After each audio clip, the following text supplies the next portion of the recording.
거기서 제일 중요한 게 뭐야? 우리가 하나님의 백성이 돼서 하나님의 왕국에 들어가는 게 중요한 거지. 그거 아는 게 중요한 게 아니야. 신학박사 되는 게 중요한 게 아니야. 내가 과연 하나님의 진짜 백성이 되어서 진짜 하나님의 그 거룩한 왕국에 내가 들어가느냐. 구원. 이 구원에 대한 확신과 또 받은 구원에 대한 책임과 그 구원의 실체, 구원의 정체, 구원의 본질과 구원의 원리, 이거를 바로 알고 내 삶에 적용시키는 그것이 중요한 겁니다. 그래서 지금 우리는 민수기에서 구원에 관한 가장 중요한 지금 절정, 가장 중요한 핵심에 와 있기 때문에 이거를 그냥 공부하는 식으로 머리를 달달 해서 시험에 맞추고 넘어가는 그런 데서는 아무 의미가 없어요.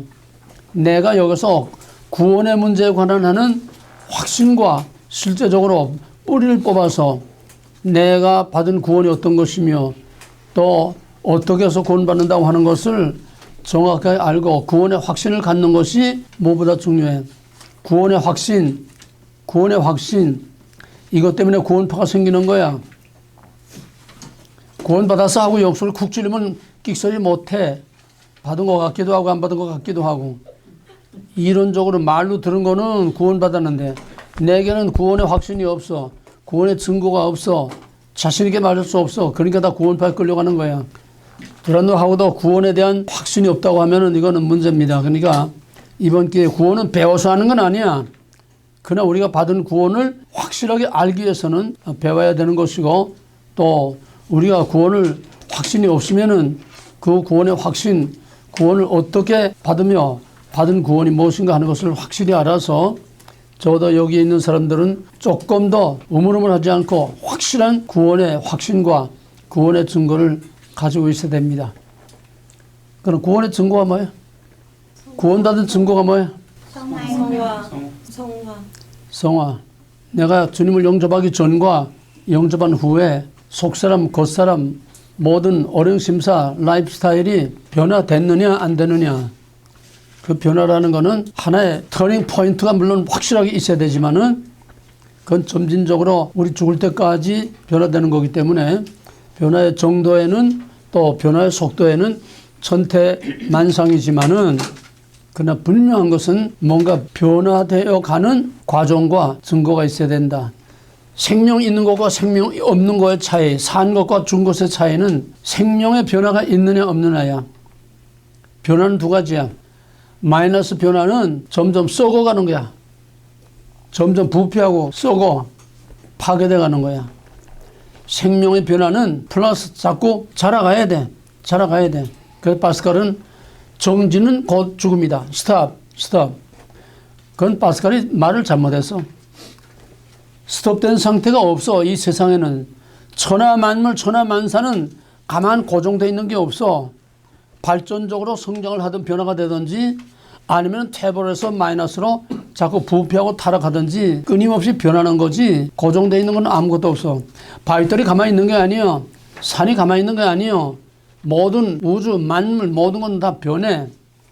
변하지 않는 건 없어. 그렇기 때문에 우리는 마이너스로 변하느냐 즉 부패하고 썩고 타락해 가느냐 아니면 생명으로 점점 자라가는 하나님의 형상 그리스도의 형상을 닮아가는 그런 생산적인 생명의 변화가 점진적으로 나타나고 있느냐.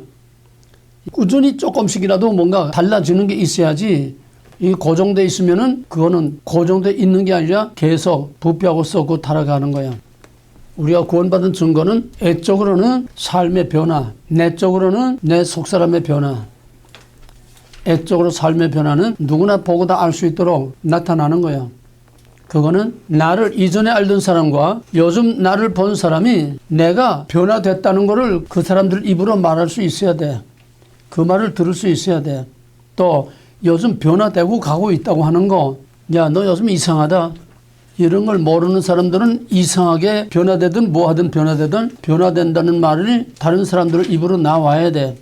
애적인 증거가 있어야 돼. 물론 그 이상도 적극적인 여러 가지 성령의 능력이 나타나는 것도 있겠지만은 내적으로 구원받은 확실한 증거는 뭐냐? 내적인 열매. 내적인 열매가 뭘까? 내적인 열매가 뭐예요? 내적으로 속사람이 변화되는 게 뭐예요? 성령의 열매. 성령의 열매.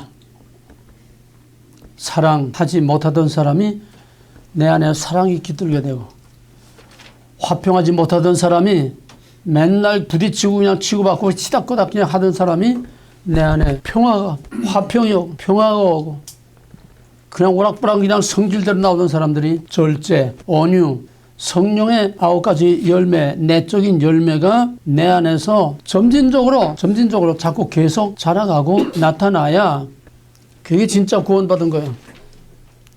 교회 왔다 갔다 하는 게 아니야. 구원은 교리 한다고 하는 게 아니야. 성경 많이 한다고 구원받는 거 아니야.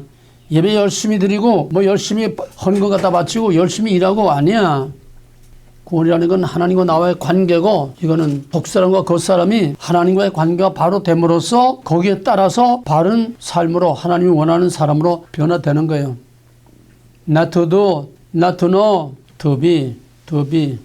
하나님이 원하는 사람이 되어가는 거예요. 이게 구원을 확실히 받은 구원의 증거입니다. 오늘 여러분들이 그 구원의 실체를 확실하게 알고 여러분 자신의 구원의 증거를 계속 내적으로 애적으로 나타낼 수 있기를 바랍니다. 오늘 타이틀, 그런 의미에서 좀 민수기가 좀 너무 길어지는 하지만은 너무나 이거 중요하고, 너무 여러분들이 이거를 잘 충분히 이해하지 못하고 상당히 어려운 문제이기 때문에 오늘 마지막으로 다시 민수기를 정리합니다. 이 말로 하니까 정리가 잘 안 돼. 그래서 오늘은 이거를 내가 정리를 했으니까 그 타이틀을 구원의 본질과 원리고 위에다가 광야의 시체 사건을 통해서 본, 그렇게 써. 그래야 풀 네임이 되는 거예요. 타이틀이. 광야의 시체 사건을 통해서 본 구원의 본질과 원리. 광야의 시체 사건을 통해서 본 구원의 본질과 원리. 이거로서 구원을 확실히 우리가 정립해야 됩니다. 첫째로 이 용어를 충분히 이해를 해야 이해하는데, 이 용어가 상당히 어려운 얘기예요. 왜? 신학적인 전문 용어이기 때문에.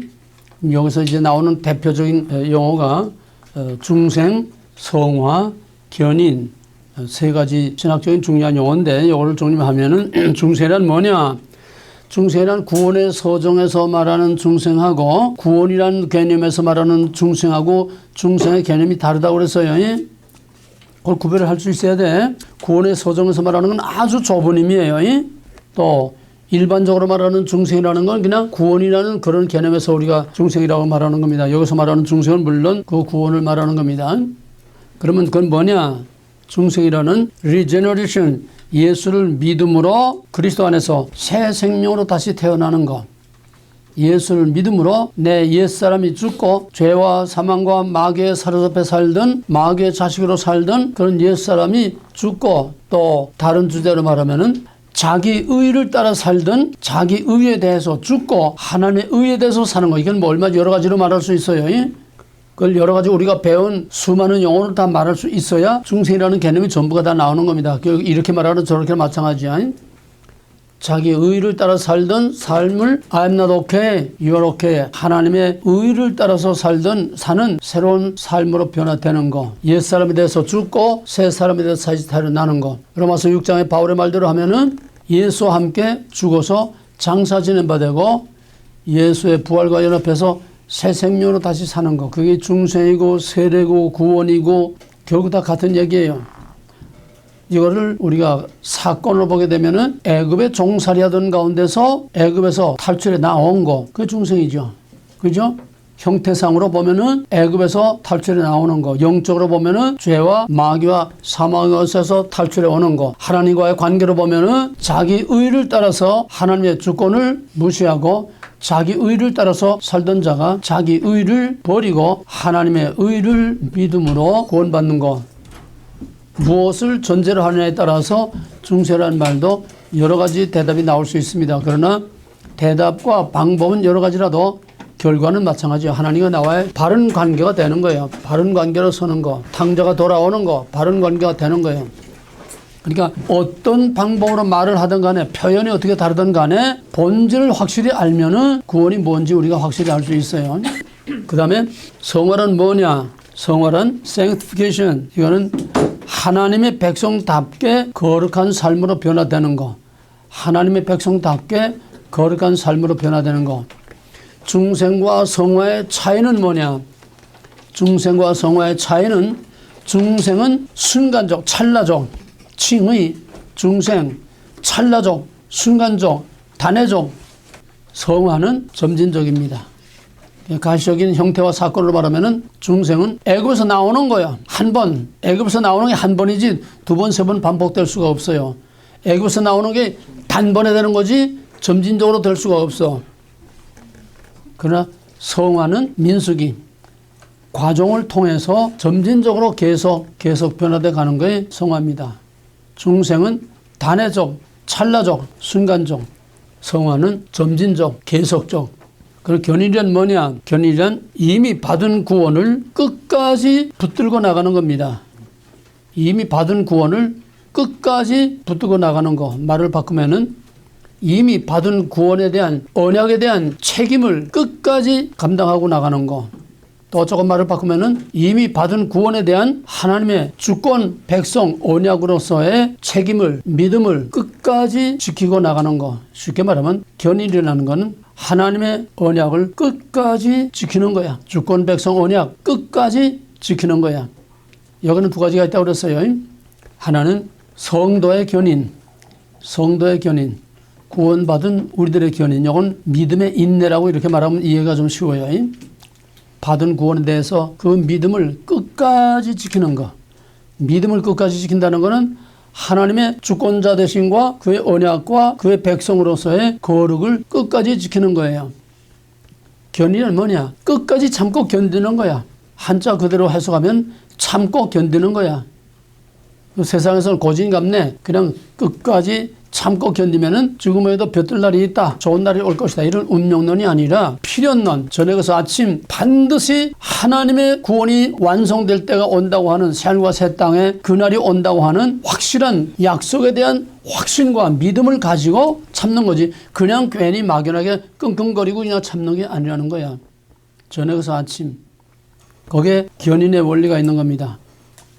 아침의 약속을 믿고 이 세상 내 생명까지라도 이거와 바꿀 수 없는, 그래서 끝까지 믿음을 지키고 나가는 성도의 인내, 성도의 인내.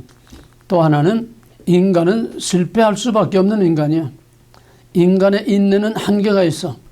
우리를 끝까지 견디게 하는 거, 끝까지 이기고 견디게 하는 거는 믿음으로만 끝까지 참고 견딜 수 있는 거지 인간의 의지만 가지고는 안 돼.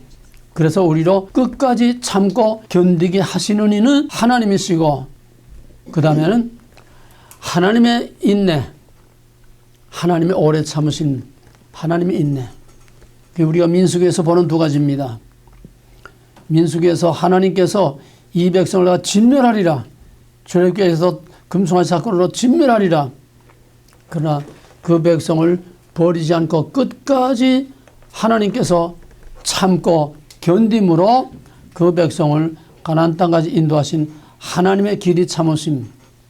그러므로 견인이라는 것은 끝까지 참고 견디는 인내는 하나님에게서 나오는 거고, 하나님으로 말미암아 참고 견딜 수 있고, 결국은 하나님께 영광이 되는 마지막 새하늘과 새 땅에 들어가는 믿음의 선한 싸움에 승리하는, 이거는 다 하나님으로 말미암아 되는 거지 인간 자신의 의지로만 되는 건 아니에요. 그럼 인간의 책임이 없느냐?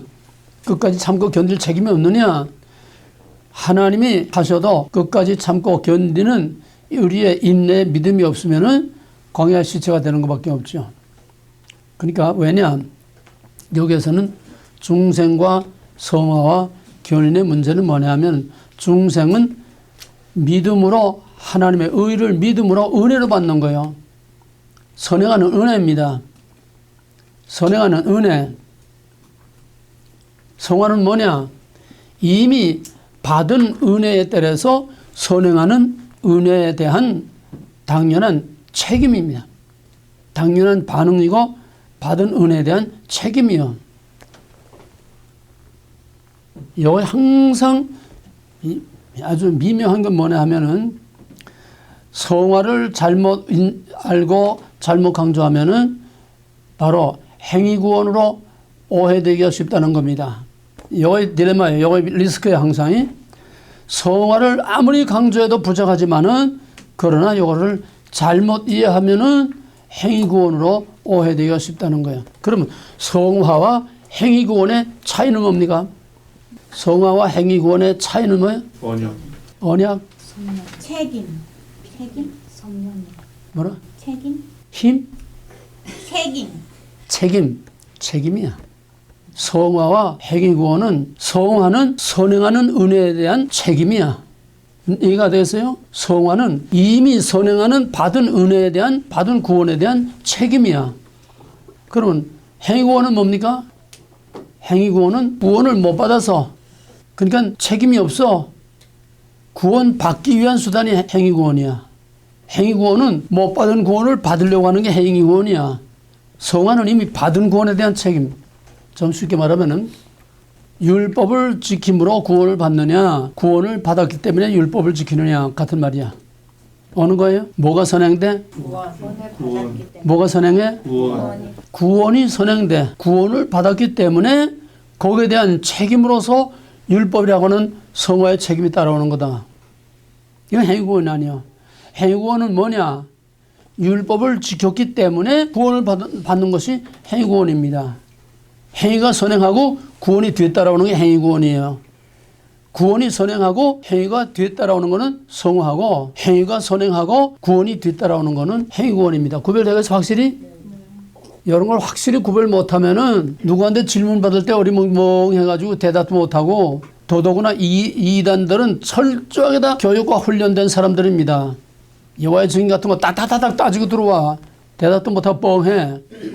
정확하게 배우지 않으면.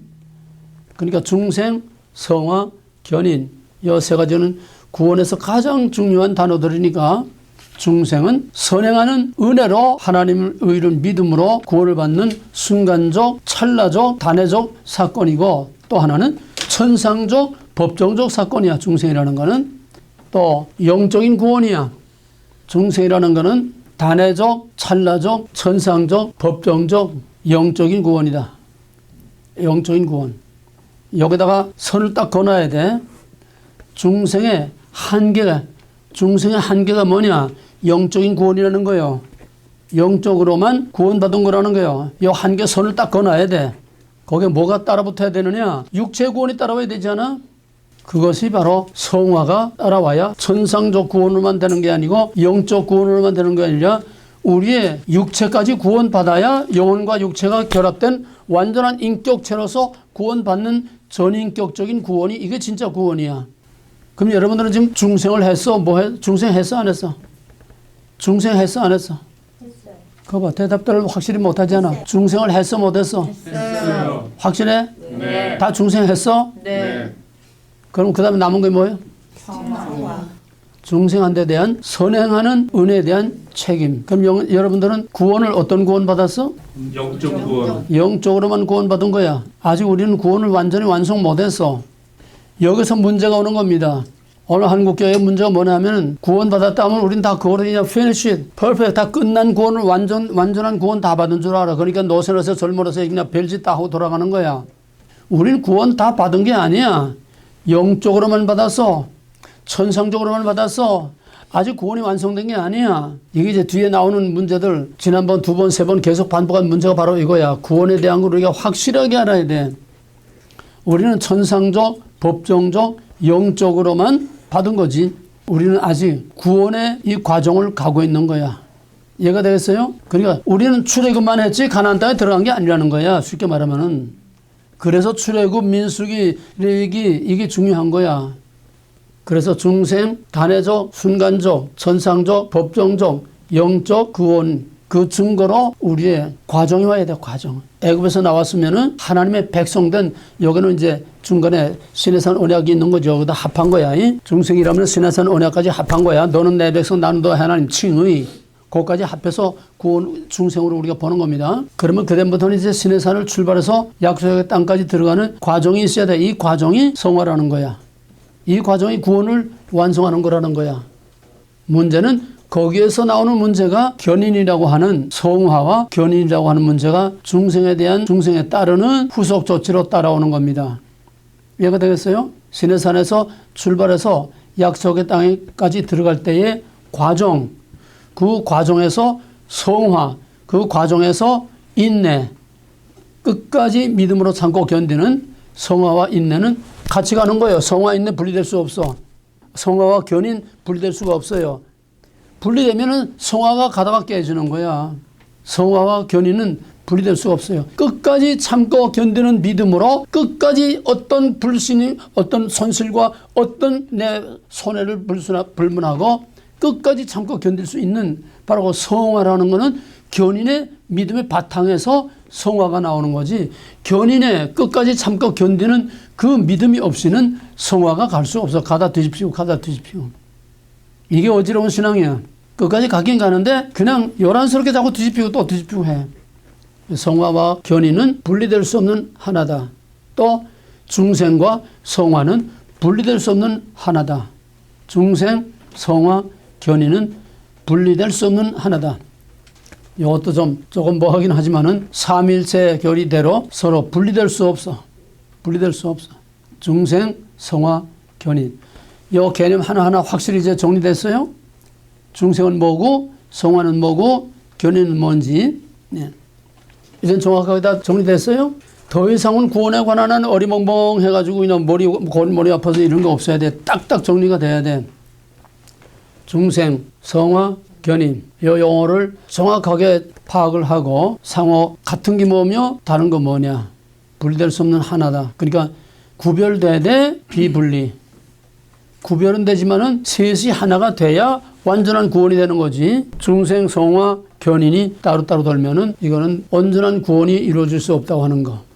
그 다음에는 그럼 구원이란 뭐냐? 구원이란 그 중생이라는 말을 이제 다시 설명하는 겁니다. 구원이란 애굽에서 유월절 어린아이의 피의 언약을 믿음으로 애굽에서 죽음을 넘어서 패스 오버, 죽음을 넘어서 애굽에서 나오는 거. 이게 중생입니다.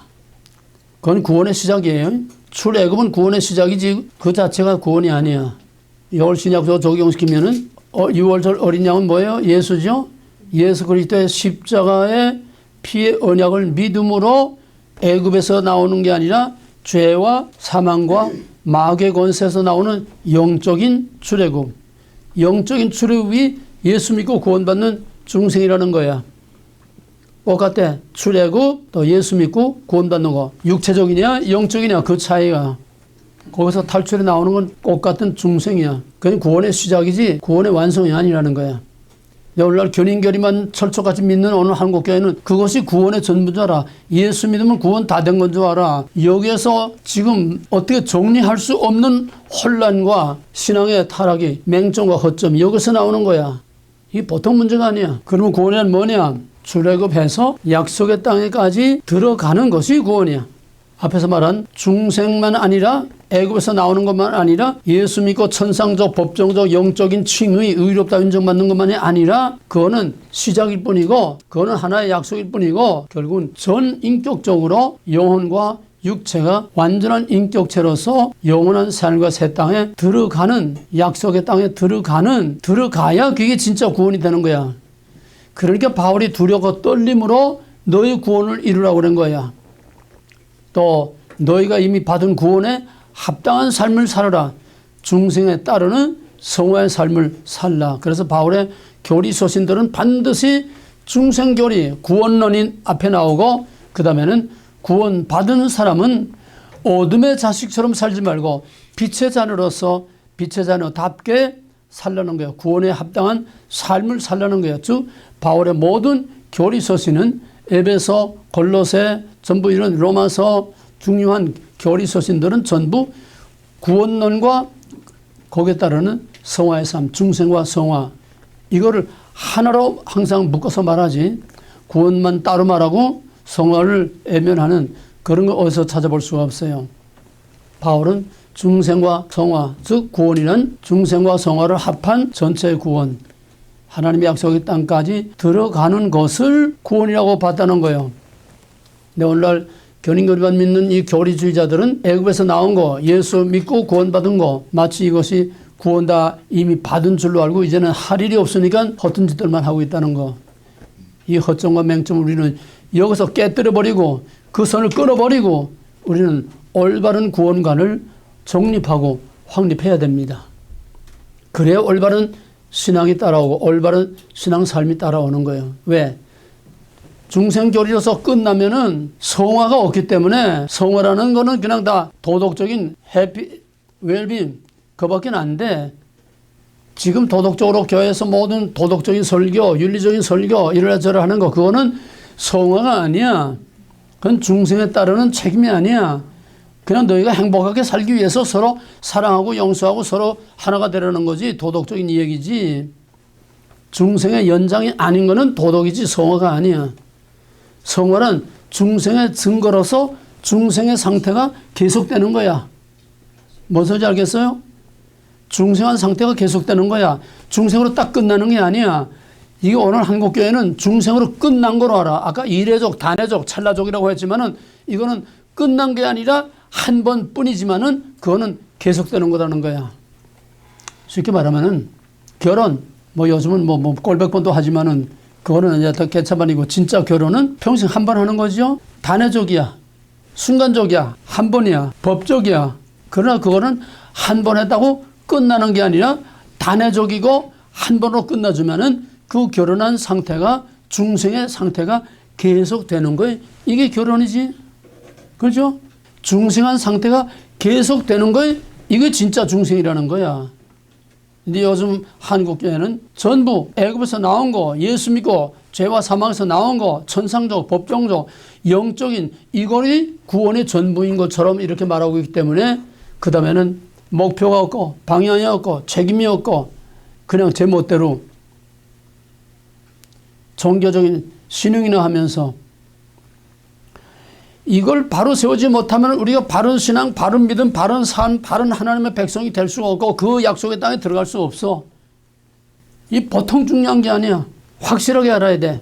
천상적 법전적 구원을 받았으면 거기에 대한 책임으로서 내 육체적인 삶이 중생의 연장으로서 육체적인 삶이 계속돼야 된다는 거예요. 애국에서 나온 사건이 계속 반복돼야 된다는 거예요. 바울은 날마다 죽노라고 그랬어. 날마다 내가 옛사람에 대해서 죽고 새 사람으로 날마다 변화되는 중생의 상태가 날마다 계속돼야 된다는 거예요. 그게 성화입니다. 그러므로 성화와 중생을 분리시킬 수가 없어. 중생의 연장이 성화야. 구원이란 영적인 구원과 온전한 전인격적인 구원, 천상적 법정적 구원과 현실적인 우리의 삶에서 그 구원의 상태가 연장되면서 끝까지 약속의 땅에 들어가는 그것이 구원이라고 하는 것. 그럼 어떻게 구원을 받느냐? 믿음으로. 여기 이제 민수기의 중심입니다.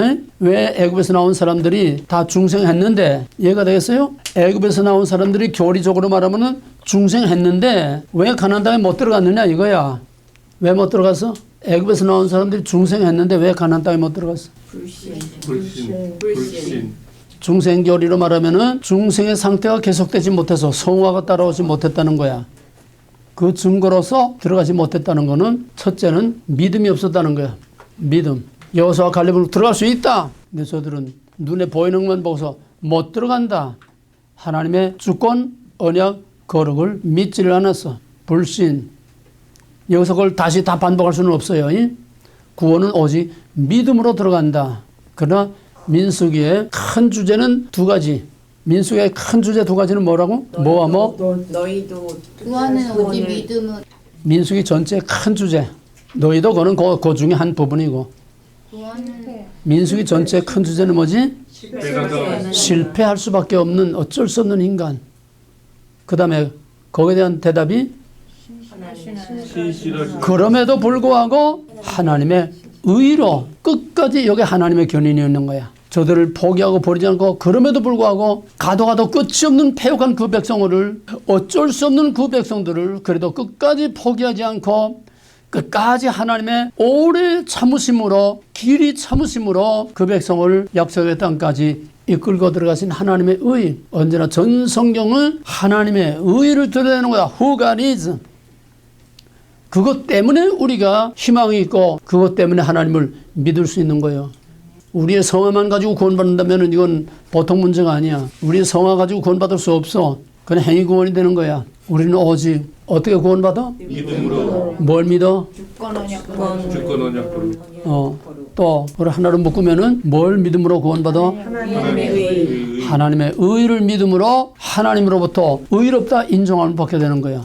하나님의 의를 믿지 않으면 예수 꼴백 번 믿어도 우리가 의롭게 될 수 없어. 예수는 수단, 아들을 통해서 나타난 하나님의 의를 믿음으로 하나님으로부터 유아롭게 의롭다 인정을 받는 거예요. 의롭다 하시는 이는 하나님이시지 예수가 아니에요. 예수는 우리를 의롭다 인정함을 받도록 하나님의 의를 나타낸 거야. 하나님의 의를 믿음으로 의롭다 인정함을 받는 구원을 얻게 되는 겁니다. 그냥 막연하게 믿음으로가 아니야. 뭘 믿는지 확실해야 돼. 이것을 교회가 바로 가르치지 못해. 그저 그냥 빈 껍데기 예수 십자가만 말하지 뭐가 왜 어떻게 구원을 받는지 하나님의 의를 믿음으로 또는 그리스도를 통해서 나타난 하나님의 피의 언약을 믿음으로 이건 이제 다른 주제가 6월절 말할 때는 피의 언약을 믿음으로 또 민수기를 말할 때는 하나님의 의를 믿음으로 그 믿음으로 약속의 땅에 들어가는 거예요. 그 다음에 하나님의 의란 뭐냐? 하나님의 주권 언약 거룩. 주권 언약 거룩. 그게 왜 하나님의 의냐? 언약이라는 자체가 우리에게 나타난 하나님의 은혜입니다. 언약이라는 자체가 은혜예요. 왜? 하나님의 백성으로 예정과 선택되지 않은 자에게는 하나님의 언약이 따라오질 않아. 예정, 선택, 바로 예정과 선택을 입은 자에게 언약이 따라오는 거지 예정과 선택 입지 못한 자에게는 언약이 따라오질 않아. 또 이거를 현실적으로 말하면 출애굽에서 구원받은 자에게 언약이 따라오는 거지 구원받지 못한 자에게는 언약이 없어. 그럼 이 언약이라는 걸 우리가 두 가지 구별하면은 애굽에 있던 출애굽의 제목이 뭐라고? 웰레시모스 뭐예요? 애굽에 내려간 이스라엘 아들들의 이스라엘 아들들의 이름은 뭐라고? 언약 백성 무슨 언약? 아브라함의 언약.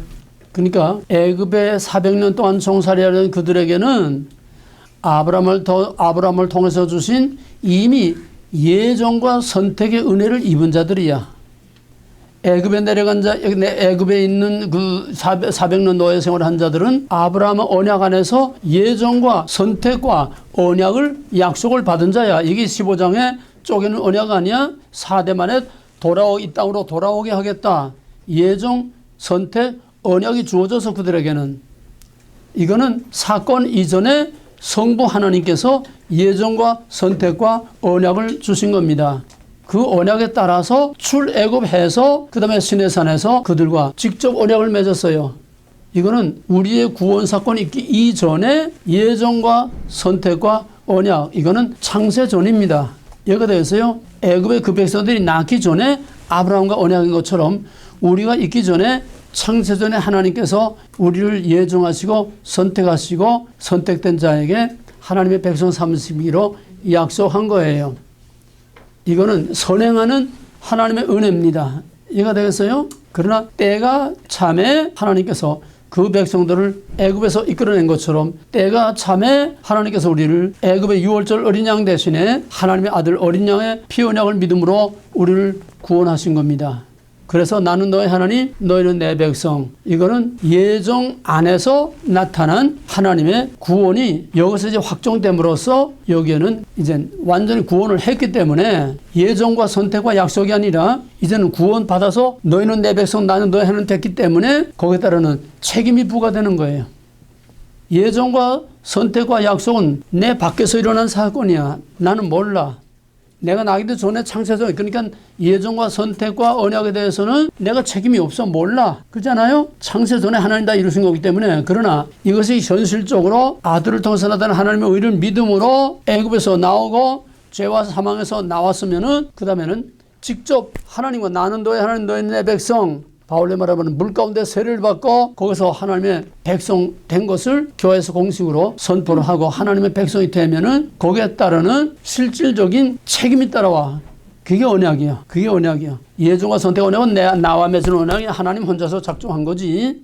언약하면은 구원받음으로써 하나님과 나와의 새로운 관계가 이루어진 이게 진짜 언약이야. 이해가 되겠어요? 나 밖에서 일어난 예정과 선택과 언약이라는 건 하나님 혼자서 하신 거지 나와 맺은 게 아니야 아직. 언약의 당사자로 맺은 게 아니야. 그럼 우리가 언약이라고 할 때는 구원받은 후에 하나님의 백성이 됐다고 하는 바로 이것이 우리가 지켜야 되는 언약입니다. 예정과 내 밖에서 일어나는 거기에 대해서 내가 몰라. 책임도 없어. 뭘 지켜야 될지 몰라. 하나님의 백성이 됐기 때문에 거기에 따르는 언약을 우리가 지켜야 되는 거다. 애굽에서 나왔기 때문에 나와서 하나님 백성 됐기 때문에 시내산에서 하나님과의 새로운 관계에 따르는 책임으로서의 율법이라고 하는 언약이 주어졌다는 겁니다. 이해가 되겠어요? 그래서 거기에 따르는 언약의 책임이 따라오게 되는 거고, 그래서 믿음이란 뭐냐? 그 언약을 끝까지 지키는 거예요. 다시 정리합니다. 구원이 있기 전에, 창세 전에 하나님께서 예정과 선택과 하나님 혼자서 약속을 하셔서 이렇게 하겠다고 작정하시고 약속하셨어요. 예. 그 다음에 역사 안에 들어와서 때가 참에 하나님께서 아들을 통해서 우리를 구원해서 나는 너의 하나님, 너희는 내 백성, 애굽에서 나와서 구원받은 자와 하나님과 그의 백성 간에 언약을 세웠어요. 약속을 세웠어. 그거는 하나님께서 구원이라고 하는 선행하는 은혜를 우리에게 주심으로 거기에 따르는 책임으로서 그 언약을 주신 거고, 책임으로서의 언약을 지켜야 되는 겁니다. 이해가 되겠어요? 바로 믿음이란 뭐냐? 그 언약을 끝까지 지키는 게 믿음이야. 예정, 선택, 그 다음에 구원, 그 다음에 구원에 따르는 책임으로서의 관계와 언약, 그 언약을 끝까지 지키는 게 믿음이다. 언약을 끝까지 지키는 게 믿음이다. 요 끝까지라는 게 중요한 거예요. 자, 그러면은 구체적으로 들어가서 구원의 실체, 속으로 이제 분석하고 이제 쪼개고 들어갑니다. 구원의 실체가 뭐냐? 맨 처음에 이 구속교리의 맨 뿌리는 먹지 말라. 먹는 날에는 정령 죽으리라. 바로 그 안에 전 성경의 구속교리의 원리가 다 담아 있는 겁니다. 구속언약의 뿌리는 먹지 말라입니다. 왜? 이거는 뭐가 선행한다고? 은혜가 선행돼. 언제나 은혜가 선행돼. 다 먹을 수 있다. 은혜가 선행돼. 그건 하나님의 백성이기 때문에 다 먹을 수 있는 거예요. 은혜가 선행돼. 그걸 이제 발전된 단계로 말하면은 예정과 선택이 다 그 안에 들어가는 거지만은 다 먹을 수 있다. 은혜가 선행돼. 그 말은 너는 내 백성이다. 그런 말이에요. 그러나 선행하는 은혜에 대해서는 계속 내 백성으로서의 구원의 상태를 유지하기 위해서는 책임이 따라온다. 그게 먹지 말라. 베타 언약. 은혜 언약에 따르는 책임으로서의 베타 언약. 이게 모델이야. 그 모델만 확실히 정립이 되면은 그 다음에 역사적으로 어떻게 바뀌든지 뭐 영적으로 바뀌든지 물리적으로 바뀌든지 그거는 아무 어려움이 될 수가 없어요. 선행하는 은혜에 따라서 그걸 지켜야 되는 책임이 따라온다. 그게 베타 언약이다. 베타 언약을 다른 말로 말하면 그게 성화요. 그게 믿음이요. 끝까지 그 언약을 지키는 건 믿음이야. 끝까지 그 언약을 지키는 게 성화야. 끝까지 그 언약을 지키는 게 구원이야. 이렇게 말하나 저렇게 말하나 마찬가지입니다. 최초의 아담 언약은 먹지 말라, 정령 죽으리라. 선행한 은혜에 대한 책임으로서의 율법, 그거를 계속 지키는 것이 믿음이고 성화이고 구원이라는 겁니다. 그 다음에 이제 시내산 언약에 오게 되면은 구원 받은 자에게 하나님께서 율법을 주십니다.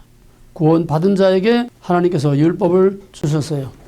선행하는 구원이라고 하는 은혜가 선행하고 은혜로 구원을 얻었기 때문에 그들에게는 율법이라고 하는 책임을 주었어. 그 율법이란 뭐냐? 율법을 끝까지 지킴으로 가나안 땅에 들어가는 거다. 율법이 짚었기 때문에 가나안 땅에 들어가느냐, 이미 구원 받았기 때문에 율법을 끝까지, 언약을 끝까지 지켜야 한다는 거예요. 바로 이 성화와 믿음, 끝까지 참고 견디는 이 성화와 견인과 끝까지 언약을 지키는 믿음이 책임으로서 따라오지 않으면은 그 받은 구원도 실패할 수가 있다고 하는 거. 실패할 수 있다고 하는 거. 그것 때문에 레위기에서 한 달 동안 그 백성에게 그 율법을 바울이 아마 모세가 강론을 하고 가르친 겁니다. 그 다음에는 이제 모세, 이제 신명기로 옵니다. 광야의 과정을 거쳐서 이제 신명기 왔는데 모세가 그 가나안 땅에 들어갈 이 세들에게 이제 마지막 고별 설명하는 겁니다. 자, 봐라. 여기 너희 조상들이 애굽에 나온 조상들이 있느냐? 그들이 다 죽었지 않느냐? 왜? 이미 선행하는 은혜로 받은 구원에 대한 책임으로서의 언약을 지키지 않았기 때문에 다 광야에서 실패했다. 여기서 신명기에서 모세가 그 백성들에게 말하려고 하는 결론은 너희도 너희 조상처럼 언약을 버리면은 하나님께 버림될 수 있다. 그러므로 약속의 땅에 들어가면은 들어간 것으로서 다 된 줄 알지 말고, 애굽에서 나온 걸 다 된 줄 알지 말고, 약속의 땅에 들어간 걸 다 된 줄 알지 말고, 거기에 들어갔어도 또 너희들이 언약을 버리면은 언제든지 거기서 쫓겨날 수 있다고 하는 거. 애굽에서 나와서도 너희들이 하나님께 버림이 될 수 있는 것처럼 약속의 땅에 들어가서도 너희들이 그 땅에서 쫓겨날 수 있다고 하는 거. 그 모델이 에덴 동산. 나는 너희 하나님, 너희는 내 백성. 이 다 내 거다. 다 내가 먹을 수 있다. 그러나 먹지 말라. 율법. 이건 지켜야 된다. 책임. 그 책임을 지키지 못하면은 정령 죽으리라. 이 땅에서 쫓겨난다. 약속의 땅에 들어가서도 하나님의 언약을 지키지 않으면은 너희 조상들처럼 거기서 쫓겨날 수 있다. 그것이 바로 에덴 동산의 추방의 또 하나의 모델인 약속의 땅에서 쫓겨나서 이방 땅에 사로잡혀가는 유다의 멸망으로 그 말씀이 그대로 똑같은 모델인 것을 역사적으로 보여준 겁니다. 바로 모세의 마지막 설교 신명기라는 건 한마디로 말하면 너희도 너희 조상들처럼 약속의 땅에서 쫓겨날 수 있다. 받은 구원에 대한 책임으로서의 언약을 끝까지 믿고 지켜야만 그 상태를 계속 유지할 수 있다는 거예요. 그 다음에 바울이 오면 뭐라고 하느냐. 바울은 마찬가지로 바울이 기나긴 고린도전서 10장 거기서 뭐 광야의 금송아지 사건, 하나를 원망하던 사건, 또 모압 여인들과 간음하던 사건, 뭐 불평원망하던 이 모든 사건 쭉 민수기의 사건들을 쭉 나열하고서 하는 말이 결론이 뭐냐. 너희도 여기에 있는 우리도 너희도 이렇게 될 수 있다고 하는 거. 너희도 이제 주제가 너희야. 너희. 광야의 시체 사건을 지금 집중 조명하는 겁니다. 광야의 시체 사건처럼 너희도 그렇게 될 수 있다. 그러면서 바울은 고린도전서 10장과 또 히브리서 4장, 3장, 4장 안식의 약속이 남아있을지라도 즉 가나안 땅 약속의 땅에 약속이 남아있을지라도 거기에 들어가지 못한 자가 있다는 거. 들어가지 못한 자가 있다. 그러므로 너희도 약속이 남아있을지라도 들어가지 못할 자가 있을까 염려하라. 이건 우리도 그렇게 될 수 있다고 하는 것을 여기서 분명히 못을 박는 겁니다. 모세나 또 바울이나 마찬가지로 실패할 수 있다는 거예요. 광야의 시체 사건이 남의 일이 아니고 이건 어느 시대에나 마지막 종말까지도 적용될 수 있다는 겁니다. 그러면 칼빈도 마찬가지. 칼빈은 중생과 성화를 분리하지 않고 넓은 의미의 중생을 말하는데 중생은 애굽에서 나와서 가나안 땅에 들어가는 게 중생이라는 거예요. 예수 믿고 구원받아서 새하늘과 새 땅에 들어가는 전체가 그게 구원이라는 거지 성화와 중생을 구별하지 않는 거에 바로 바울 신학이고 바로 이걸 그대로 이어받아서 김세인 교수가 말하는 것도 구원이란 애굽에서 나와서 가나안 땅에 들어가야 진짜 구원이 이루어지는 거지 애굽에서 나온 것만으로 구원이 다 됐다고 생각하는 것은 이건 광야의 시체와 같은 위험천만한 신앙이라는 걸 한국교회에서 가서 말을 하니까 한국교회가 견인결의만 맹종하면서 애굽에서 나온 중생결량을 매달려 있던 이들이 지금 발각 뒤집혀가지고 그러면 우리는 어떻게 되는 거냐? 그 대답은 저희들이 해야죠. 너희도 그렇게 될 수 있다는 거. 이게 지금 마지막 나팔이야. 마지막 경고의 나팔이야. 오늘 부패하고 타락하고 배만 두들기고 눈에 뵈는 건 없고 그냥 종교적인 푸닥거리만 하고 있는 오늘 안이한 무책임한 교리주의만 매달려 있는 오늘의 부패하고 타락한 한국교회와 오늘의 신앙의 마지막 경고의 나팔소리야.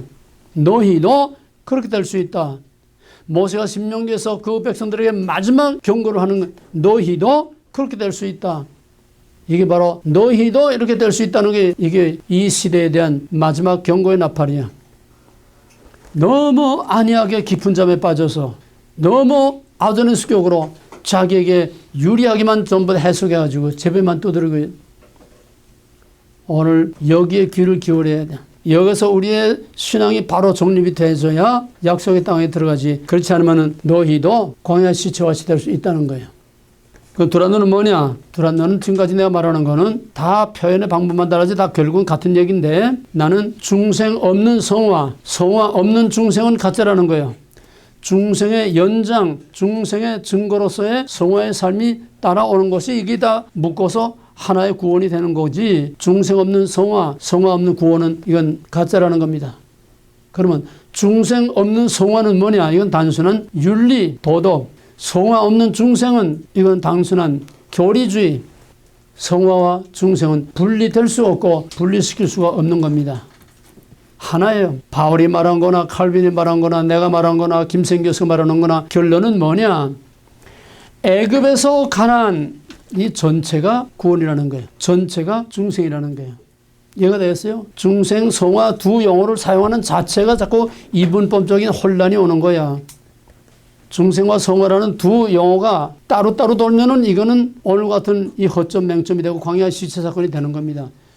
성화를 포함하는 중생의 상태가 계속되는 거. 중생의 증거로서 계속 중생의 상태가 계속되는 그게 바로 구원이라는 거예요. 애굽에서 가나안, 애굽에서 가나안, 애굽에서 가나안. 세 번 반복해봐. 애굽에서 가나안, 애굽에서 가나안. 그러면은 그걸 그대로 바꿔서 십자가에서 새하늘과 새 땅.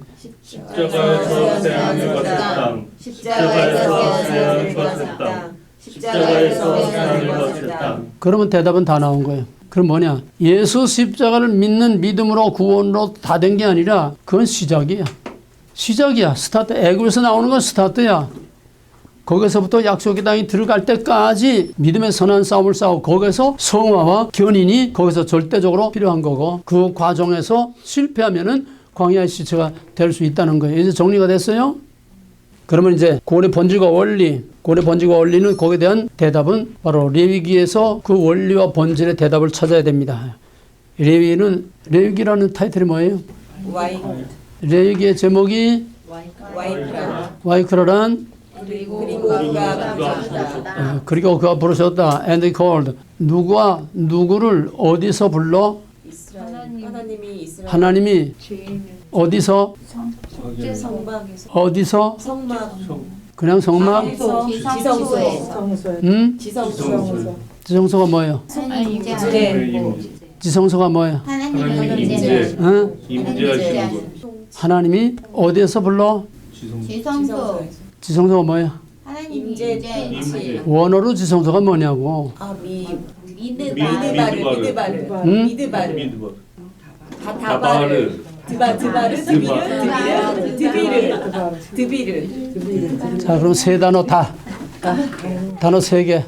다바르. 드비르, 미드바르. 다바르가 뭐야? 말씀, 또 드비르, 지성소. 미드바르. 지성소에서 그 백성을 불렀어. 지성소에서 그 백성을 불렀어. 근데 그 백성이 갈 수 없어. 갈 수 없으니 어떻게 해야 하나님께 갈 수 있어? 제사 피해. 제사법. 그 제사법은 뭐와 뭐? 레위기는 뭐와 뭐로 돼 있어? 제사법과 성경권. 하나님 앞에 가려면 제사를 통과해야 돼. 제사법을 통과해야 하나님 갈 수 있지. 그냥 갈 수 없어. 그래서 제사법이 먼저 나오는 거예요. 제사법은 두 가지. 무슨 제사? 사적 제사. 사적 제사. 아니 그거 말고 지금 과정을 말하는 거야. 제사법의 가장 큰 거 두 가지. 대속죄일의 제사와 또 날마다의 제사. 대속죄일의 제사는 무엇의 모델? 원죄를 사하는 십자가의 모델이고 날마다의 제사는 예배. 날마다의 제사는 자범죄. 날마다의 제사는 자범죄, 자기가 짓는 제사. 대속죄일은 원죄. 날마다의 제사는 자범죄. 날마다 회개하는 그런 성화의 삶이 따라와야지 대속죄일에 예수 십자가만 가지고는 하나님 앞에 갈 수 없다는 거예요. 이 제사법 안에 민수기가 또 있어. 뭔 소리인지 알겠어요? 대속죄일에 예수 그리스도의 믿음 원죄를 사함으로 중생해. 중생하지만은 그것만으로는 하나님께 나갈 수가 없어. 그래서 뭐 어떻게 해야 돼? 날마다의 제사로서 회개와 거룩한 삶이 따라옴으로써 하나님 앞에 나갈 수 있는 겁니다. 그럼 제사의 목적은 하나님과 동거. 그래서 휘장이 찢어져서 하나님과 동거하는 삶을 살려면은 어떻게 해야 돼? 예수 그리스도를 하나님과 동거하려면 어떻게 해야 돼? 예수 그리스도를 믿어요. 어? 제사를 지켜 회개하고 레위기는 뭐하모? 성결법과 제사법. 그러니까 하나님과 동거하려면 어떻게 해야 돼? 성결법, 성결법. 성결법이라고 하는 거룩을 지켜야 돼. 거룩을 지켜야 돼. 거룩한 삶을 살아야 계속 동거할 수 있지. 제사만 가지고는 안 된다는 거예요. 예수 십자가만 믿고 그냥 회개만 하는 거 가지고는 안 돼. 거룩한 삶이 하나님과 같이 사는 거룩한 하나님과 동거하는 삶이 따라와야 된다는 이게 민수기야. 이 성결법의 현장이 민수기입니다. 하나님과 동거한 삶이 어떤 거냐? 제사만 지내도 되는 게 아니야. 날마다 제사만 지내도 되는 게 아니고 날마다 거룩거룩 찾는 그저 예배나 드리고 그저 기도나 하고 회개나 한다고 되는 게 아니야.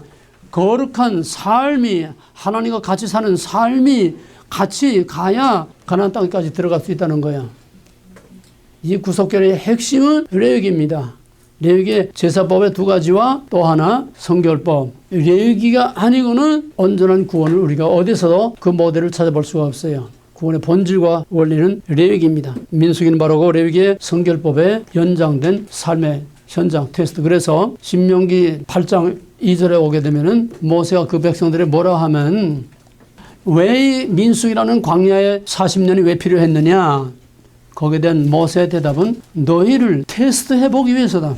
시내산에서 맺은 언약을 지키나 안 지키나 이미 받은 구원의 은혜에 대한 책임을 계속 지키느냐 못 지키느냐 성화와 견인 선행하는 은혜에 대한 책임 계속 지키나 못 지키나 그것을 테스트해보기 위해서 광야의 40년이라고 하는 그 과정을 허락하셨다는 거예요.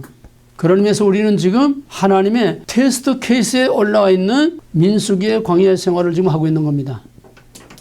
이거를 교회가 몰라. 우린 다 된 거로 알지 아직도 미완성의 테스트 케이스 있는 줄 몰라. 그러면 당장 나오는 대답이 뭐라고? 그러면 예수 그리스도의 십자가가 불완전하냐 이렇게 나와. 응? 목사들 수준이면은 그러면 예수의 십자가의 구속이 불완전하냐? 아직 구원이 이루어지지 않은 거냐? 이게 팍 박혀 있어 지금. 예수 십자가면 다야. 애굽에서 나오면 다야. 그 허점과 맹점과 그 모습을 몰라. 이름을 했다간 다 난리가 나. 이름을 했다간 당장 너희 교회 목사들이 들어와 너희 다냐고 그럴 거야. 저희 무식한 건 모르고. 너희가 지금 보통 이걸 배우고 있는 게 아니야. 그러면 지금까지 말한 거 아담으로부터 신해산 모세 바울 칼빈 김현순 우리 두란노 지금까지 말한 거 전부 다 이건 다 거짓말이 되고 다 우리말은 좋다. 우리 뭐 김생 교수나 뭐 두란노 이창구나 이건 다 좋아. 그건 바울이 이단이야? 모세가 이단이야? 히브리서와 고린도서 쓴 그 성경이 이단이야 그러면? 거기에 대해서 말해야 될 거 아니야. 말을 못해 그들은.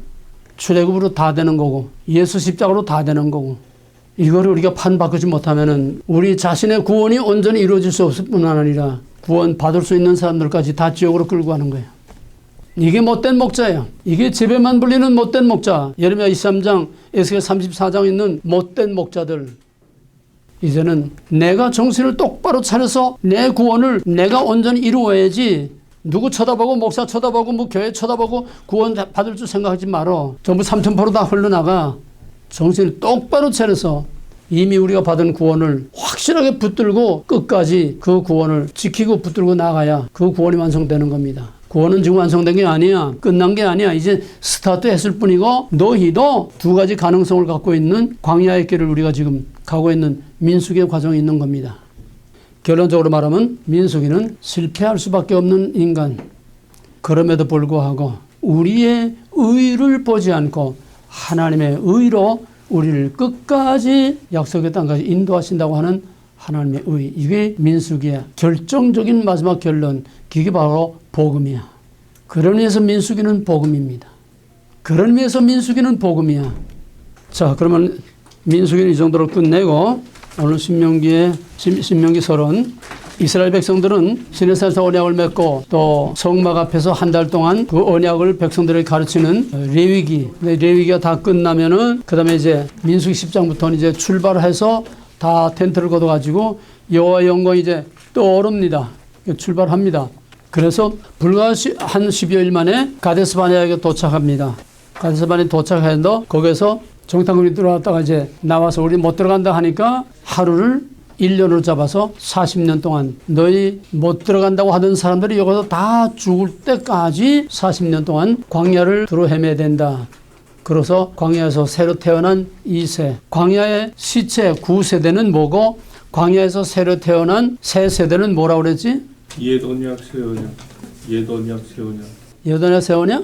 광야에서 죽은 사람들은 뭐고 거기서 새로 태어난 세대는 뭐냐고. 거의 민수기의 시체 사건의 결론으로 얘기한 거 제일 중요한 거야. 광야에서 죽은 사람들은 뭐고 거기서 새로 태어난 사람은 뭐고 옛사람 그 문제를 어떻게 대답을 해야 된다고? 구원이 취소된 다 어떻게 확실하게 말을 해? 말하려면 구원이 취소될 수 구원 취소될 수 있다. 또 그거 말고 광야의 시체 사건을 해결하는 가장 결정적인 마지막 대답이 뭐예요? 광야의 시체는 뭐고? 한 인격체로 바라보는 거예요. 예, 이스라엘 공동체를 한 인격체로 봤을 때에 우리의 구원의 문제를 거기에 대한 대답을 받을 수 있다. 한 인격체로 봤을 때에 광야의 시체는 옛사람, 내 육신의 정욕대로 세상의 방법대로 살아오던 옛사람, 그 다음에 거기서 새로 태어난 2세들은 바울이 말한 대로 광야에서 구름 가운데 성령으로 거듭난 옛사람을 벗어버리고 새 사람으로 입은, 이게 바울이 해석하는 거야. 옛사람을 벗어버리고 새 사람을 입는, 이것이 다시 번어겐하는 진짜 성화의 번어겐입니다. 광야의 시체는 옛사람, 맨날 애굽 타령만 하는 옛사람, 애굽에서 나왔지만은 아직도 몸뚱아리만 나왔지 영적으로 정신적으로 애굽에서 나오지 못하고 애굽에 여전히 사로잡혀 사는 크리스찬, 예수 믿고 죄와 마귀와 사망의 권세에서 나왔다고 하지만은 법정적으로만 나온 거지 나는 아직 여전히 세상의 사고방식, 의식구조, 세상의 라이프 스타일을 그대로 갖고 사는, 이것이 바로 시체들이라는 거예요. 옛사람에 속한 사람. 그러므로 옛사람을 벗어버리고 성령으로 새 사람을 입는, 성령으로 정말 진짜로 번어겐하는, 이게 진짜 성령으로 거듭나는 제2세라야 가나안 땅에 들어간다. 그럼 물과 성령으로 거듭나지 않으면 하나님 나라에 들어갈 수 없다. 예수님의 결론이 요한복음 3장 5절에서 물과 성령으로, 이거를 바울은 물로 거듭난 걸 홍해를 건너온 세례, 중생, 예수 믿고 구원받고 세례받는 거, 물세례, 성령으로 세례받는 거는 고린도서 10장 바울이 말하면 구름 가운데서 광야에서 세례받은 건 뭐냐? 성령으로 거듭나는 걸 말하는 거예요. 성화, 옛사람 벗고 새사람 거듭나는 거. 우리가 집중해야 될 건 봐, 이 부분이야. 이 민수기야. 구름 가운데서 정말 성령으로 거듭나는, 속사람과 겉사람과 라이프 스타일이 거듭나는, 그래서 날마다 가나안 땅에 가서 가는, 날마다 그리스도의 형상을 닮아가는, 날마다 우리의 삶이 구원에 합당한 삶으로 변화되어 가는 실제적인 리얼리티한, 이게 믿음이지. 애국에서 나온 거 하나 가지고 예수 십자가 하나만 가지고 날태가지 꽹과리만 치고 앉아있는 이거 아니라는 거야. 이게 여기서 결정적으로 왔더니 말뚝을 꺾고 가야 돼. 자, 그래서 이제 모세가 모압 땅까지 와서 이제 하나님이 움직이지 않으면 움직이지 않고, 하나님 명령 떨어지지 않으면 움직일 수가 없어. 야, 모세야, 너는 못 들어간다. 이제 너는 나한테 이제 올라와라. 그 모세가 하나님의 부름 받기 전에 마지막으로 가나안 땅에 들어갈 그 젊은 세대, 2세대들에게 마지막 고별 설교하는 게 이제 민수기인데, 이 고별 설교하고 그 다음에는 하나님의 명령이 떨어지기를 기다리는, 이 요단강을 건너 가나안 땅에 들어가라고 하는 하나님의 명령이 떨어지기를 기다리는 이런 엄숙하고 의미심장한 그런 순간에 있는 것이 바로 신명기입니다. 약속의 땅에 들어갈 하나님의 명령이 떨어지기를 기다리는 바로 엄숙한 순간, 그 때를 위해서 모세가 마지막으로 고별 설교, 마지막으로 세 편의 고별 설교를 하는 바로 이것이 바로 신명기의 몸통입니다. 그걸 우리는 모압 언약이라고 합니다. 약속의 땅에 들어가기 전에 모세와 그 백성들을 떠나서 이제 자기는 하나님 앞으로 가고, 그 철다운이 없는 어린 젊은 세대들을, 모세와 같은 리더도 아닌 여호수아, 모세는 미디안에서 양치기로 또 왕궁에서 왕의 제목으로 길러져서 그 백성들을 리드하는 리더로 훈련받았지만은, 여호수아는 모세 밑에서 젊어서부터 전투 사령관으로 훈련받았지, 목자로서 그 백성들을 몰고 가는 그런 훈련을 받지만, 그런 리더십을 훈련받지 못했어.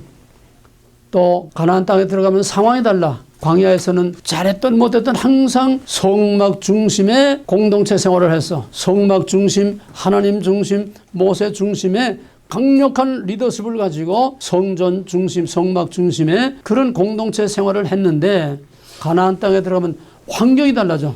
상황이 달라져. 왜?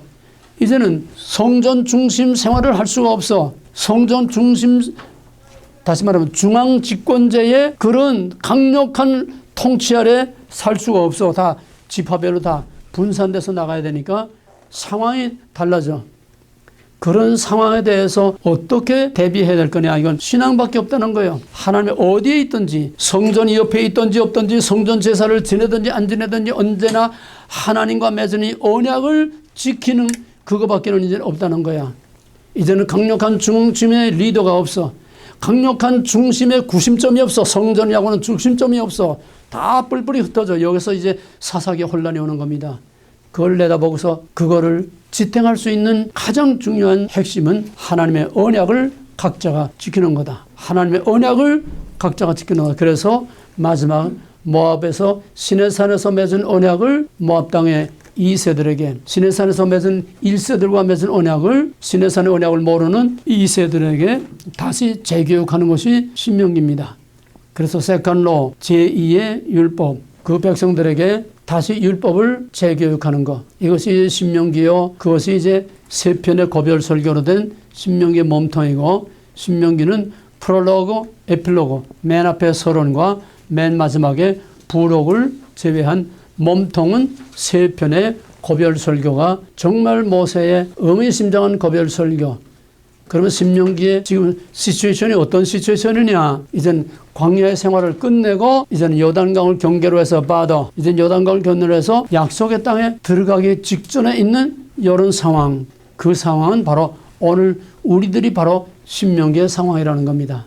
이 세상은 이제 끝날 때가 다 됐고, 이제는 이 세상을 끝내고 이제는 새과 새 땅을 바라보는 그런 순간에 우리가 있기 때문에 우리는 한편으로는 민수기의 과정, 테스트의 과정이 있을 뿐만 아니라 또 한편으로 우리가 신명기에 오게 되면은 우리의 현 시츄에이션은 지금 의미심장한 요단강을 건너 약속의 땅에 들어가는 의미심장한 바로 모압 땅에 있는 바로 그런 상황이 있어.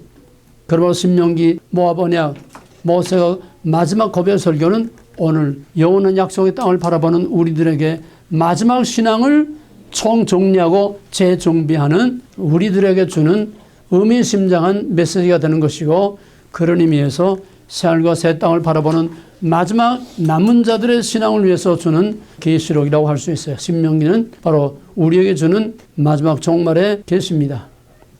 신명기 이름까지만 하고 관되겠어요. 신명기 이름은 뭐냐고 교재봐. 신명기 이름이 뭐예요?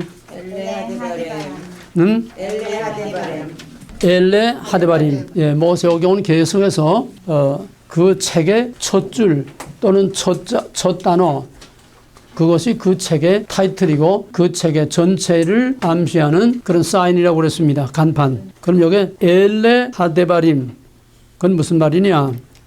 엘레라는 거는 이것들, these are, 언제나 여기는 명사와 동사가 따라다닙니다. 네. These are, 이것들은, 엘레, 이것들은, 그 다음에는 하데바림이 하데바림, 이건 맞붙은 겁니다.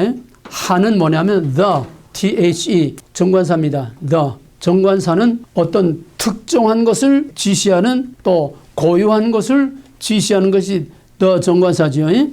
그러면 데바림은 뭐냐? 데바르는 다바르가 뭐지? 말씀. 이 데바르는 다바르의 복수예요. 말씀들. 자, 그럼 해석해봐. 하데바림, 그걸 해석해봐. 말씀이니라. 다시. 이것들은 말씀. 이것들은 그 말씀들이야. 그거 중에 그가 빠지면 이건 뭐 누가 어디서 말하는지 몰라. 그 말씀들이라. 그라고 하는 the words. 그 더가 뭘 말하느냐? 이게 키야. 너가 뭘 말할까? 그 말씀들을 너가 뭘 지시하는 걸까? 이것들은 그 말씀들이니라. 여호와께서 시내산에서 모세를 통해서 너희 조상들에게 주신 그 말씀들이라는 거야. 그 말씀들. 그러니까 그 말씀들이라는 건 시내산 언약을 말하는 거예요. 그 말은 뭐냐? 이건 내가 하는 말이 아니라는 거야. 여호와께서 나를 통해서 시내산에서 너희 조상들에게 한 그 말씀들이라. 여호와의 말씀이라는 거예요. 시내산의 그 언약이라는 거예요. 그건 뭘 말하느냐? 너희 조상들에게 시내산에서 한 언약은 너희 조상들이 죽었기 때문에 그게 끝난 게 아니라는 거야. 너희 언약의 당사자였던 너희 조상들은 다 죽었어도 너희 조상들에게 말한 시내산 언약은 지금도 계속되고 있고 앞으로도 계속된다고 하는 언약의 연속성을 말하는 겁니다. The word, 그 말씀, 시내산에서 하신 그 말씀이라는 것은 천지는 없어지겠으나 하나님의 율법은 세세뭉토록 없어지지 아니하겠다고 하는 언약의 연속성을 여기서 강조하는 겁니다. The word, 그 말은 시내산의 그 세대로 끝나는 것이 아니고 여기서는 너희들에게서 끝나는 것이 아니고 너희들 자자손손 영원히 지켜야 될 바로 그 말씀들이라는 겁니다. 이것이 신명기의 타이틀, 바로 그 말씀들. 근데 우리가 뭐 민수기에서나 뭐 출애굽기 다른데 다 봤듯이 오늘 우리의 성경의 타이틀은 전부 어디서 왔어요? 헬라. 헬라어. 우리의 지금 성경의 타이틀들은 모세오경 구약의 타이틀들은 어디서 온 거라고? 70인역. 70인역에서 와. 70인역에서. 그러니까 구약을 헬라어로 번역하면서 구약의 그 타이틀이 가지고 있는 의미심장한 그런 것들을 담아내질 못하고 그냥 피상적으로 빈 껍데기로 그냥 헬라어가 히브리어가 갖는 그런 거를 다 표현하지 못하기 때문에 피상적으로 그냥 헬라어가 이렇게 저희들 표현대로 이게 표현했기 때문에 70인역에서는 엘레하데베람이라는 이런 단어도 없고 또 그런 개념을 옮길 수 없기 때문에 70인역이라는 한마디로 말해서 구약을 헬라화시키는 그런 작업이에요. 헬라화. 알렉산드리아 대왕 원정 헬레니즘 다 얘기했죠 그때. 예. 그러니까 알렉산드리아에서 구약을 헬라어로 번역하는데 그냥 거기서 순수한 번역이 아니라 헬레니즘의 본산인 알렉산드리아에서 번역할 때는 구약의 유대교의 구약을 헬라화시키는 이스라엘의 종교를 헬라 종교화시키는 이런 의도가 밑에 깔려있기 때문에 자연히 이거를 전부 다 그렇게 헬라어의 본래 의미를 거기다 옮겨놓지 못하고 단순한 데우트로노미 그냥 간단하게 그렇게 번역을 해놓은 것을 영어가 그대로 에어레어로 받아들여서 데우트로노미로 오늘날 그렇게 바뀌어 있습니다. 그러면은 우리 성경은 뭐라고 했느냐? 우리 성경은 신명기라고 했어요. 신명기. 신명기라는 거는 그걸 번역을 잘 이제 풀면은 명령 하나님의 명령 율법을 더 자세하게 설명해 주는 책이라. 그런 의미에서 데우트로노미보다는 비교적 헬라어에 조금 더 가까울 수 있는 그런 뭐로 이제 신명기라고 이렇게 번역을 했습니다. 그러나 신명기는 원어대로 These are the words. 이것들은 즉 신명기에서 모세가 말하는 세 편의 고별 설교 이거는 모세의 말이 아니라 시내산에서 너희 조상들에게 하신 여호와의 바로 그 말씀들이라. 그래서 신명기는 여호와께서 모세에게 일로 가라사대 여호와께서 모세에게 일로 가라사대 이 말이 자꾸 반복돼 나옵니다. 왜? 이건 내 말이 아니라는 거예요. 내 말이 아니라는 거예요. 선지자들도 예언자들도 말하기에 만군의 여호와께서 이와 같이 말씀하시니라 만군의 여호와께서 이렇게 말씀하시니라 분명히 이렇게 말하고 있는데 요즘 목사들은 그거 다 빼버리고 마치 제가 말하는 것처럼 좀 말하고 있어요. 제가 말하는 것처럼 말하고 있어요. 제 말이 하나님의 말씀으로 둔갑을 하는 거예요. 여기에 문제가 있는 겁니다. 확실하게 하나님이 이렇게 말씀하셨다고 자신 있게 말하지 못해. 전부 다 잡탕처럼 요리를 만들어가지고 자기 말이 하나님 말씀으로 둔갑을 하는 이런 혼란. 그런 의미에서 우리는 신명의 타이틀부터 우리가 오늘의 신앙을 다시 한번 재정립해야 됩니다. 우리가 보는 이 성경은 누가 말한 게 아니야. 예레미야가 말한 게 바울이 말한 게 아니고 모세가 말한 게 아니고 여호와께서 모세에게 일로 가라사대 여호와께서 예레미야에게 일로 가라사대 여호와께서 바울에게 일로 가라사대 이렇게 해야 진짜 하나님 말씀이 되는 겁니다. 신명기의 타이틀. 오늘 그런 의미에서 말씀의 권위가 없어. 신명기에서 The Word라고 하는 시내산의 언약이 거기서 너희 조상들의 죽음으로 끝난 게 아니고 여기는 이 세대로도 끝나는 게 아니고 3세, 4세, 5세, 6세 세상 끝날까지 이 언약은 영원히 계속돼야 된다. 언약의 연속성. 그 다음에는 그 말은 모세의 말도 아니고 선지자의 말도 아니고 바로 여호와께서 말씀하셨다고 하는 말씀의 주체, 성경의 원조자설, 성경의 권위, 말씀의 권위, 말씀의 연속성, 언약의 영원성 이것이 타이틀 안에 다 들어있다고 하는 것을 우리가 전제를 하고 신명기라는 책이 어떤 책이냐 다음 시간에 이 내용으로 들어가기로 하겠습니다. 이제부터는 조금씩 이젠 중요하고 힘들고 복잡하고 어려운 것들이 다 넘어갔으니까 이제부터는 이제 신명기 끝나면 그 다음부터는 적용이기 때문에 휙휙 넘어가고서 빨라집니다. 빠르다가 중간중간에 중요한 문제들이 나오면 거기서 이제 집중적으로 이제 다루게 됩니다.